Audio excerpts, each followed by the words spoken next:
வணக்கம். அம்மாச்சி வைத்தியம். இன்று நம்ம பார்க்க போகிறது சிவராத்திரி. சிவராத்திரி வந்து சிவனுக்கு ராத்திரி தான், அது சிவன் ராத்திரி. சிவனுக்கு ஓர் ராத்திரி சிவராத்திரி. அதனால் இந்த சிவராத்திரி பிறந்த கதை எப்படி தெரியுமா?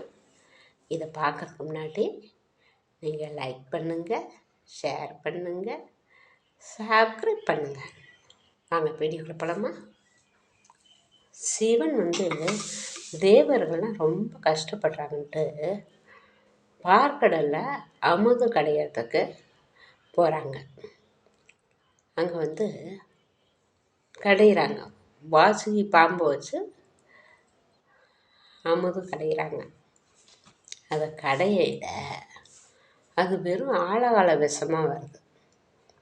இது வந்து அதை வந்து நம்ம சாப்பிட்டா நம்ம தேவர்கள், முக்கோடி தேவர்கள் அனைவருமே இறந்து மண்ணாட போயிடுவாங்க. அதனால் அப்படியே சிவன் என்ன பண்ணார், எல்லாரையும் காக்கிறதுக்காக தேவர்கள், முனிவர்கள், இன்னும் நம்ம வந்து சின்ன ஒரு பூராம்பூச்சி முதற்கொண்டு பெரிய விலங்கினம் முதற்கொண்டு யாரும் சாப்பிடக்கூடாது அப்படின்னு சிவனே அதை சாப்பிட்றாரு. அதை சாப்பிட்டோன்னா பார்வதி ஒடியாந்து என்ன பண்ணுறாங்க, அவங்க கழுத்தை பிடிச்சிட்றாங்க. அதனால் கழுத்தில் இப்போ வந்து விஷம் இருக்குது. அதை முறிக்க என்ன பண்ணோம்னா அவர் கண்ணு முழிச்சாகும். கண்ணு முழிச்சாதான் அது வந்து முறிவு உண்டாகும். இல்லைன்னா விஷம் வந்து அவரை தாக்கிடும். உடனே என்ன பண்ணுறாங்க, அவரை வந்து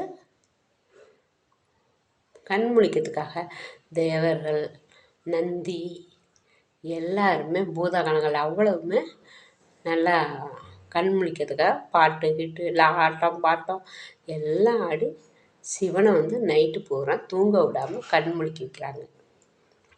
அதுதான் இந்த கதையோட இது. அவர் கண்ணு முழிச்சதால் தான் சிவராத்திரி. ஏன்னா அவருக்கு வந்து ஆட்ட பாட்டம் கொண்டாட்டத்தோடு அவரை வந்து மகிழ்விக்கிறாங்க. அதனால தான் இந்த சிவராத்திரி. இந்த சிவராத்திரி விரதம் இருந்தால் நம்ம நினச்சது உடனே நடக்கும். பட்ட கஷ்டங்கள் அவ்வளவுமே தீந்துடும். இது வந்து இருக்கிற விரதத்துலேயே இந்த விரதம் ரொம்ப சக்தி வாய்ந்தது.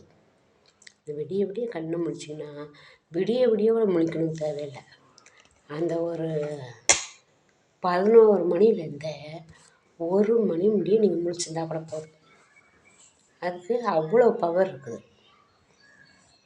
அதனால் இதில் 4 ஜாமம் போச்சு, 4 பூஜை நடக்கும். இந்த ராத்திரிக்குள்ளேயே 4 பூஜை நடக்கும். அந்த 4ஐயுமே வந்து நம்ம முழிச்சு இருந்தால் ரொம்ப சிறந்தது. எல்லாத்தாலையும் கண்ணு முழிக்க முடியாது இல்லையா?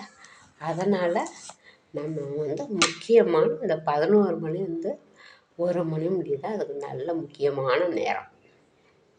அதை வந்து நீங்கள் அதை கொண்டுட்டு நீங்கள் என்ன நினச்சி சிவனை வேண்டிங்கன்னா அன்றைக்கி சிவனுக்கு பயங்கர சக்தி வரும். இருக்கிற மற்ற நாளெலாம் விட இந்த சிவராத்திரி அன்றைக்கி தான் சக்தி வரும். அதனால் அன்றைக்கி நீங்கள் என்ன நினச்சிங்கனாலுமே நடக்கும். இந்த சிவராத்திரி முடிச்சு அடுத்த சிவராத்திரி கல்யாணம் ஆகலை நினச்சிங்கன்னா குடும்பமாகவே ஆகிடுவீங்க.